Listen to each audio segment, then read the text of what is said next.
Bonjour à toutes, bonjour à tous. Bienvenue dans ce nouveau numéro des Rendez-vous de la géopolitique où j'ai le plaisir de retrouver Fabrice Ravel pour aborder une nouvelle thématique consacrée à un pays situé dans une zone et une région troubles, dense, conflictuelle, puisque nous allons aborder aujourd'hui le Liban face à des crises et des enjeux géopolitiques majeurs.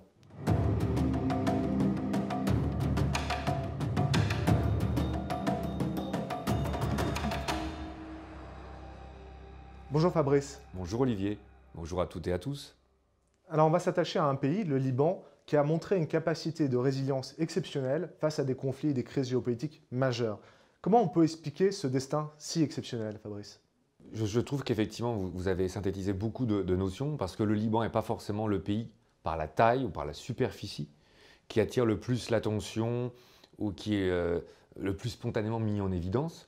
Et pourtant c'est un pays qui a une dimension géopolitique exceptionnelle parce qu'on peut effectivement se demander s'il n'a pas été l'un des pays qui a eu le plus une capacité de résilience, j'ai presque envie de dire de résistance au temps ou on va dire à des conflits géopolitiques, et que de ce point de vue-là, il ne serait pas un exemple, parmi un des exemples, ou peut-être même le plus grand exemple de capacité à résister à la géopolitique, ce qui est quand même particulièrement important. Alors, on va certainement par la suite dans vos questions être amené à considérer quelles sont les différentes crises qui ont été proposées au Liban, si vous me permettez ce terme.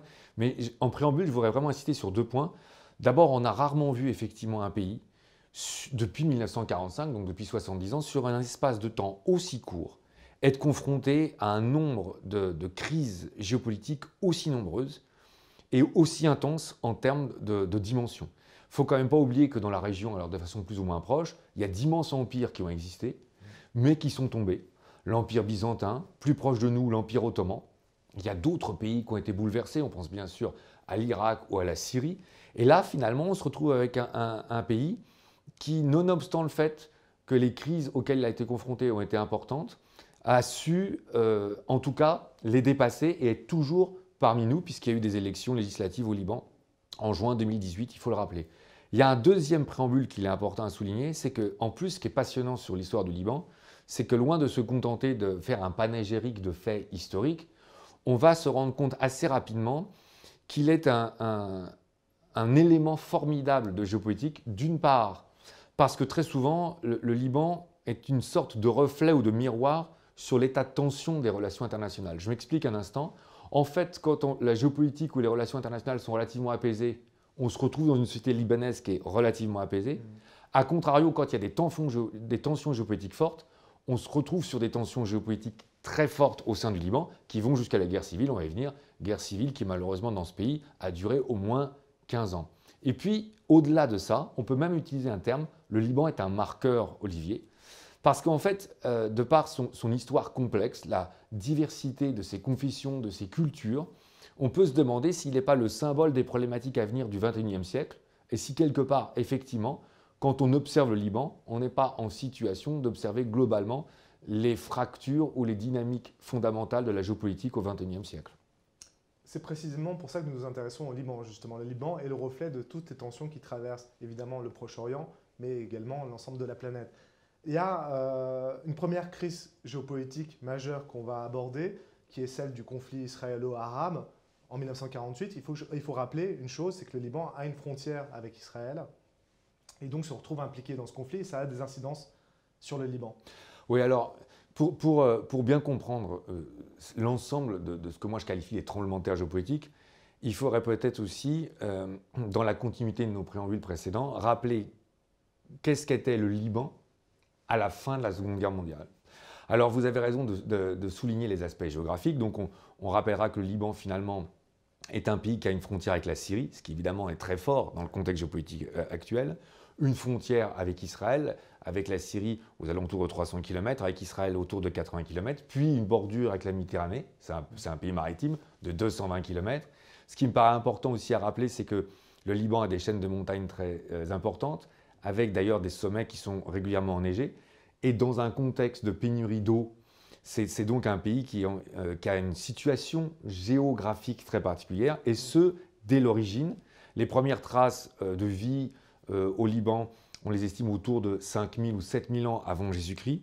Et il y a un peuple qu'on appelle les Phéniciens qui s'est installé très rapidement dans cette zone, qui a été très ouvert sur l'extérieur, très entreprenant. Il faut rappeler que les Phéniciens étaient un peuple commerçant, qu'on leur doit la création d'un certain nombre d'ailleurs de villes ou de communautés. Je pense notamment à Chypre, par exemple, à Palerme, il y en aurait bien d'autres, à Carthage d'ailleurs.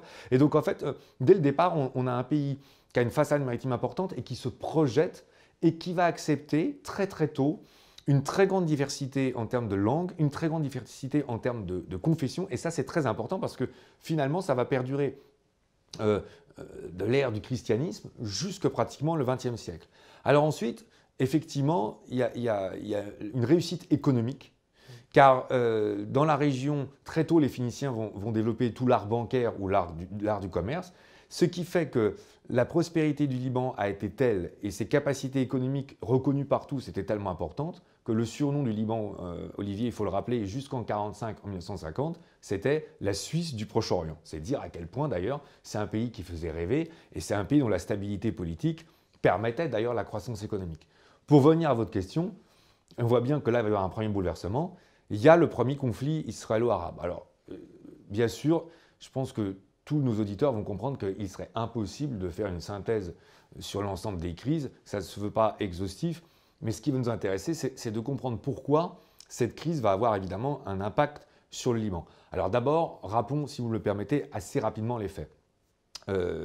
La crise, la première guerre israélo-arabe, de mai 1948 jusqu'à peu près mars 1949, qui avait déjà été précédée par un certain nombre de combats, en fait est due à l'opposition entre les colons hébreux à l'époque, puisque l'État d'Israël n'était pas encore créé, et un certain nombre d'habitants palestiniens qui vont être assez vite renforcés par un certain nombre d'États limitrophes dans la région, arabes, et le Liban. Et c'est important à rappeler car c'est la seule guerre israélo-arabe dans laquelle le Liban va s'impliquer.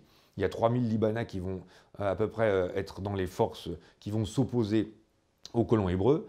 Et cette guerre donc va entériner la présence d'Israël. Et à la suite, c'est assez intéressant, le Liban va toujours s'efforcer de rester à l'écart de ce conflit entre Israël et les États arabes et d'essayer de préserver son originalité et d'ailleurs et sa sécurité. Ça, c'est important à rappeler parce que si le Liban a été plus ou moins impliqué dans le conflit de 48 à 49, on rappelle qu'il y a 3 autres conflits majeurs. Le conflit de 56 sur la crise du canal de Suez, le conflit des 6 jours en 1967 et puis le conflit, la guerre du Kippour en 1973. Sur ces 3 conflits, en fait, le Liban va totalement prendre du recul alors qu'il est limitrophe avec Israël. Par contre, il va y avoir directement provoqué par ce conflit de 48 et 49 2 conséquences qui vont bouleverser l'environnement du Liban. D'abord, comme vous le soulignez, la création d'un État. Et là, fût-ce Israël ou pas, ce n'est pas tellement la question, c'est que quand dans votre environnement, en géopolitique, vous avez un État nouveau qui est créé par définition, ça bouleverse tous les équilibres. Et puis surtout, c'est la conséquence de ce conflit qui va être majeure, et ça, c'est très important, parce qu'en fait, on oublie trop souvent qu'à l'issue de ce premier conflit, on considère qu'il y a environ 740 000, 750 000 Palestiniens qui vont être obligés de partir en exode sur à peu près 950 000, ce qui est extraordinaire comme chiffre, et la plupart de ces réfugiés palestiniens vont devoir partir en Cisjordanie et en Jordanie. C'est-à-dire que ça peut paraître un peu anecdotique, mais en fait, ça va être la source de toutes les tensions futures auxquelles le Liban va être confronté. Oui, parce que l'une des conséquences, c'est cette communauté palestinienne qui est sur les routes et qui se retrouve en Jordanie, va ensuite être expulsée de Jordanie par le roi Hussein. Et une grande partie de cette communauté va se retrouver dans ce petit pays, encore une fois, qui est le Liban, ce qui va engendrer des tensions, évidemment, et des bouleversements, des équilibres démographiques, économiques, sociologiques. Alors, pour dire les choses de façon encore un peu plus directe, malheureusement, ça va même amener la guerre civile, pour dire clairement les choses, Olivier. Parce que, alors là aussi, on va essayer de synthétiser les faits. Suite au conflit israélo-arabe de 1967, Israël reprend en partie la Cisjordanie. Donc, les Palestiniens se retrouvent encore beaucoup plus nombreux en Jordanie, seulement sous les couverts de l'organisation palestinienne de l'époque, l'OLP, commandée par Yasser Arafat. Il se trouve que les Palestiniens deviennent presque majoritaires en Jordanie et qui font des coups d'État contre le roi Hussein de Jordanie pour essayer de prendre possession du pays. À la suite de ça, le roi Hussein de Jordanie décide d'expulser les Palestiniens, globalement entre 70 et 71, et les Palestiniens n'ont plus d'autre source, chassés par les Israéliens d'abord et par les Jordaniens ensuite, ce qu'on oublie toujours de rappeler aujourd'hui, ils vont se retrouver de facto au Liban, dans tout le sud du Liban. Et là, ça va entraîner une guerre civile, ou ça va être cause de guerre civile, parce que s'il y a toute une partie de la population libanaise dont il faut rappeler qu'elle est composée et de chrétiens, qu'on appelle les maronites, et de musulmans sunnites, et de musulmans chiites, qui vivaient plus ou moins en harmonie, en fait, l'arrivée des Palestiniens va doublement cristalliser les tensions. D'abord parce que ça va totalement bouleverser les équilibres, les Palestiniens étant musulmans, mais surtout parce que les Palestiniens s'installant dans le sud du Liban vont se servir du Liban pour attaquer Israël. Donc Israël va riposter et faire plus de 3000 opérations dans le sud du Liban. Et les chrétiens qui sont plutôt conservateurs, en plus, vont s'allier avec les Occidentaux, parce qu'en plus, il faut rappeler, excusez du peu, qu'on est en toile de fond sur la guerre froide. Donc on va plutôt avoir des Palestiniens qui sont soutenus par l'Union soviétique et des maronites qui seront plutôt, ou des chrétiens qui seront plutôt protégés ou alliés avec les Occidentaux. Et là, on va avoir une guerre civile qui va malheureusement s'installer de 1975 à 1990. Et là, il serait impossible de faire le panégyrique de la totalité des événements qui vont se dérouler. Ce que je demande à nos étudiants, c'est de comprendre qu'il va y avoir énormément de morts. On estime, alors la fourchette est malheureusement très large, ce qui laisse à penser à quel point d'ailleurs elle est difficile à maîtriser. On estime entre 150 000 à 250 000 morts. C'est énorme, Olivier, par rapport à la population dont on a rappelé le chiffre et par rapport à la taille du pays. Et il faut rappeler qu'il va y avoir déjà une première vague d'émigration, c'est-à-dire de Libanais qui, par définition, vont fuir la guerre civile, dont beaucoup vont arriver en France, car je rappelle d'ailleurs à cette occasion que le Liban, dans sa facture moderne, a été créé en 1920 par la France, qui s'était fait confier un mandat par la Société des Nations, l'organisation ancêtre de l'ONU, suite à la défaite de l'Empire ottoman et à l'émergence du Liban. Donc en fait, la deuxième grande crise, c'est la guerre civile libanaise. Et alors là, il y a deux phases.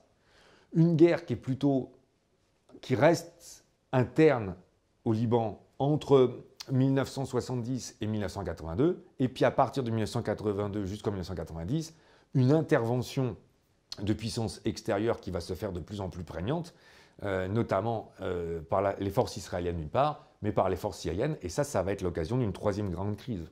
C'est ça, on a le sentiment que le Liban est fragilisé par cette mosaïque confessionnelle, ces luttes qui sont internes, mais qui deviennent du coup des enjeux externes où des politiques et des puissances étrangères s'impliquent dans le pays Absolument. sous couvert pour mener des conflits qui n'ont parfois aucun lien avec le Liban directement. Exactement. C'est-à-dire que là, en fait, c'est ce qu'on était en train d'évoquer, on a la présence palestinienne qui est forte, et la première intervention étrangère, enfin notable, parce que alors, sinon, évidemment, on est obligé de mettre là aussi des césures, c'est l'intervention de Tsahal, l'armée israélienne, qui s'appelle Paix en Galilée, à partir de juin 1982. Alors là, on va essayer de remettre aussi les choses en perspective. Il y a des dissidents palestiniens qui sont d'ailleurs en lutte avec l'OLP. Je ne sais pas si vous voyez en plus la complexité. C'est-à-dire qu'il y avait aussi des conflits politiques à l'intérieur même de la mouvance palestinienne qui font un attentat contre l'ambassadeur israélien à Londres. Et l'armée israélienne se sert de ce prétexte, même s'ils savent que ce n'est pas l'OLP qui l'a commandité, pour intervenir au Liban, ce qu'ils rêvaient de faire, et se débarrasser définitivement de la présence palestinienne au Liban. Donc là, on a l'armée israélienne qui rentre dans le sud du pays. J'en profite pour signaler que les forces installées par l'ONU, ce qu'on appelait la finule, les casques bleus, sont totalement impuissants. Et en fait, l'armée israélienne les écarte. Ils vont jusqu'à Beyrouth, donc la capitale du Liban, qui va être martyrisée, il n'y a pas d'autre terme, une deuxième fois, parce qu'en fait, les miliciens de l'OLP, les fameux Fedaïn, cherchent à se protéger dans la population et il faut que l'armée israélienne bombarde toute une partie de Beyrouth. Donc ça va être un conflit qui va être encore particulièrement meurtrier. La Syrie intervient par le nord du Liban parce qu'elle cherche plutôt à protéger l'OLP. D'ailleurs, il va y avoir des combats directs entre Israël et la Syrie, ce qui est important à rappeler dans le cadre de la géopolitique en 2019. Et finalement, l'OLP va être chassé. Il va y avoir une mission internationale avec des navires américains et des navires français qui vont amener le reste de l'OLP en Tunisie. Ça va nous amener donc au fur et à mesure sur une deuxième séquence. Parce que si l'OLP est chassé et si les musulmans sunnites sont en perte de pouvoir, on a d'abord pensé que finalement les phalangistes, les maronites ou les chrétiens libanais avaient remporté la victoire. Les frères Gemayel en sont la représentation. Seulement, il y a un autre acteur qui va commencer à émerger, et ça va être l'origine d'une troisième crise internationale, c'est les chiites, qui étaient portions relativement congrues ou relativement discrètes au Liban, mais qui vont devenir, avec les événements, un acteur majeur. Oui, pour nos étudiants, ça va paraître peut-être surprenant, mais parlons d'une crise géopolitique qui se situe ailleurs. En Iran, la chute du Shah d'Iran va avoir des répercussions politiques sur la situation libanaise. Et c'est là où on montre bien que le Liban est un formidable reflet, marqueur des relations internationales, car comme vous le soulignez, a priori, il n'y a pas de raison spontanée de considérer que la révolution islamique touche le Liban. Seulement, comme on a un mouvement pendulaire, et que l'ELP, et ça c'est très intéressant en géopolitique, comme l'ELP est chassé par Israël, et que les sunnites sont finalement mis en situation de difficulté au Liban, les chiites ont donc une marge de manœuvre plus importante, et surtout ce qu'il faut comprendre, Olivier, c'est qu'il y a la guerre Iran-Irak qui est déclenchée par Saddam Hussein, à ne pas confondre avec le roi Hussein de Jordanie, à partir de 1980. Donc l'Iran, non seulement est une république qui devient islamique, et qui veut faire la promotion, il ne faut jamais l'oublier, du chiisme dans la région, et qui en plus se retrouve en guerre contre un État laïque, avec le parti basse de l'Irak en 1980. D'ailleurs, un des premiers attentats des chiites au Liban se fera contre l'ambassade d'Irak à Beyrouth. Donc en fait, on a une montée en puissance des chiites, qui va d'ailleurs être consacrée par un parti qui est très important, ou un mouvement qui est très important au Liban aujourd'hui, qui est le Hezbollah. Et là, on voit bien qu'il y a une troisième lame de fond qui vient perturber le Liban, qui vient se confronter au Liban, ce qui est quand même pas rien. Quand on rappelle, il y a les 4 conflits israélo-arabes, puis il y a l'évolution de la population palestinienne qui va en grande partie amener la guerre civile. Et puis là, maintenant, on a une troisième, encore une fois, lame de fond qui est ce bouleversement en Iran, et qui va avoir des conséquences importantes. Parce que là, les Occidentaux vont chercher à intervenir, je pense notamment aux Français et aux Américains, et il va y avoir des attentats majeurs. C'est la première fois qu'on a des attentats faits sous le nom du djihad, avec des personnes qui se font sauter. Et donc on rappellera d'ailleurs qu'il y a 270 Marines et à peu près 68 légionnaires français sur le poste qu'on appelait Drakkar, qui vont être tués dans un attentat en 1983, et qui vont d'ailleurs amener les Occidentaux à reculer. Donc finalement, on se retrouve avec un Liban qui résiste, mais qui se trouve quand même très très confronté à un tas d'événements géopolitiques. Et puis bien sûr, il va y avoir un 4e événement géopolitique majeur, qu'est le printemps arabe, et qui va ramener là aussi à des bouleversements, puisque la Syrie est un pays limitrophe, comme on l'avait rappelé. Toute la famille Hafez el-Assad, le père d'abord, et Bachar el-Assad cherchaient à avoir une influence géopolitique sur le nord du Liban, mais ils vont se trouver dans une guerre civile. Et donc là, finalement, la présence syrienne sera moindre, mais la guerre civile va elle aussi toucher le Liban, d'autant plus que je rappelle que les Alaouites sont très proches des chiites, et que le Hezbollah, soutenu par l'Iran, étant présent dans le nord du Liban, le Liban va se trouver, malgré lui, impliqué dans ce conflit, à la fois par la masse des réfugiés qui va arriver de Syrie, mais par les implications politiques du conflit en Syrie, qui d'ailleurs oppose sunnites aux chiites. C'est-à-dire qu'on décrit un pays qui aurait pu être et qui a été traumatisé par les crises géopolitiques qui l'ont affecté de très près. Et avec le printemps arabe, on pouvait imaginer que les conséquences, et notamment pour la Syrie, le pays voisin, qui d'ailleurs était très impliqué au Liban pendant la guerre civile, on allait avoir un Liban qui allait être emporté, véritablement. Pourtant, encore une fois, comme vous l'avez souligné tout à l'heure, des élections ont eu lieu. Vous avez affaire à une démocratie, le Liban semble résister. Alors est-ce que c'est un pays qui a une capacité de résilience hors norme, ou est-ce que c'est finalement un pays qui est déjà perdu, je le dis de façon assez provocatrice, et qui montre toutes les tensions géopolitiques qui peuvent exister aujourd'hui? On serait tenté de dire, comme souvent en géopolitique, pas seulement par esprit de synthèse ou par esprit académique, mais là, parce qu'on connaît la réalité, certainement les deux. Et d'ailleurs là, on amènera peut-être en guise de conclusion sur une logique de prospective. C'est l'avenir d'ailleurs qui va le confirmer, l'infirmer, ou qui va dire quelle est, parmi les deux logiques que vous soulignez, celle qui va être la plus prégnante. Parce qu'aujourd'hui, il est clair que le Liban, d'abord, il faut s'arrêter sur la dimension positive.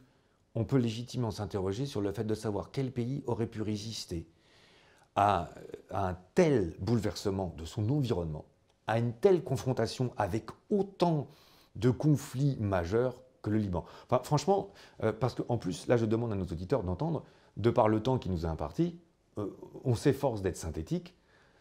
Il est impossible d'évoquer tous les conflits, et on a été, comment dire, assez rapide. Mais enfin là, quand on rebalaye succinctement les 4 conflits israélo-arabes, la question palestinienne, excusez du peu, le positionnement des chiites dans la région, le jeu des puissances internationales à travers la guerre froide d'abord, puis à l'issue de la fin de la guerre froide, avec la réémergence ou la présence de la Turquie, par exemple, qu'on n'a même pas eu l'opportunité encore d'évoquer, et puis les aléas de la présence américaine, enfin, on se rend bien compte quand même que là, le Liban, c'est déjà presque incroyable qu'il soit encore physiquement dans ses frontières. Combien de pays, on a eu l'occasion là aussi dans des séances précédentes, à l'issue de la Première Guerre mondiale, ont été balayés en tant qu'entité, ont disparu de la carte. Combien de pays ont été morcelés dans d'autres régions du monde, se sont coupés en deux. On pourrait citer alors là un tas d'exemples, la Corée, le Vietnam à un moment, ou le Sud-Soudan aujourd'hui. Et donc là, finalement, on se retrouve quand même avec un pays qui garde son intégrité physique, qu'on le veuille ou non, qui a réussi à revenir à des élections démocratiques, car on n'avait pas eu d'élections démocratiques pendant 10 ans. Et là, qu'on le veuille ou non, alors on peut considérer que ce n'était pas l'idéal, mais les élections ont eu lieu. Et ça, déjà, quelque part, Olivier, c'est un exploit. Et c'est le peuple libanais qui est à l'origine de cet exploit. Beyrouth a été reconstruit une première fois, après 15 ans de destruction totale. Enfin, c'est assez désagréable de rappeler que les images étaient très fortes, là aussi. Dans nos générations, on avait des images assez récurrentes le soir de Beyrouth qui souffrait dans la guerre civile et des quartiers entiers qui étaient ravagés. Et à la fin de cette guerre civile, le Liban a été reconstruit une première fois. Et ça, c'est dû à un peuple libanais qui s'est ancré de façon positive dans la volonté de reconstruire le pays, de retrouver ce qu'était le Liban, dans sa capacité, à mon avis, à dépasser les différences, à les transcender et à reconstruire quelque chose ensemble. Ça, il faut quand même le dire. Et ça a été remis en question à partir de 2006 par la résurgence d'un autre conflit civil, d'autres logiques. Donc on a quand même quelque chose là qui est sidérant au sens noble du terme. Après, on est quand même bien obligé de remarquer que le Liban a profondément changé. Le Liban a profondément changé sociologiquement, démographiquement, culturellement ou en termes de religion, car il y a eu au moins 2 ou 3 vagues de migrants qui ont quitté le Liban. Et on a des bouleversements dans les équilibres. Les chiites sont aujourd'hui beaucoup plus nombreux au Liban qu'ils ne l'étaient. Et d'ailleurs, aujourd'hui, ils remettent en cause une tradition politique du Liban qui consistait, à travers la multitude des confessions, à respecter ces confessions, la démocratie. Donc il y a un équilibre, mais dont on sait bien qu'il est fragile. Ce qui veut dire que là, on peut considérer que la question reste ouverte et que les deux perspectives sont justes, peut-être même qu'elles sont concomitantes, si vous me permettez. C'est-à-dire que le Liban a aussi résisté parce qu'il n'a pas pu faire autrement que de changer et de s'adapter au monde qui l'entoure. Ce qui nous amènera peut-être en guise de conclusion à faire remarquer que, indépendamment de son histoire propre, le Liban nous apprend beaucoup sur les relations internationales aujourd'hui en 2019 et peut-être même sur les perspectives au XXIe siècle. Alors Fabrice, on le voit par la densité de ce qu'on vient de croiser quand on pense au Liban, tous les enjeux géopolitiques qui sont liés, c'est un laboratoire exceptionnel en géopolitique pour comprendre le XXIe siècle. Merci Fabrice. Merci Olivier. Nous voici donc arrivés au terme de ce nouveau numéro des Rendez-vous de la géopolitique. Merci à toutes, merci à tous de nous avoir suivis.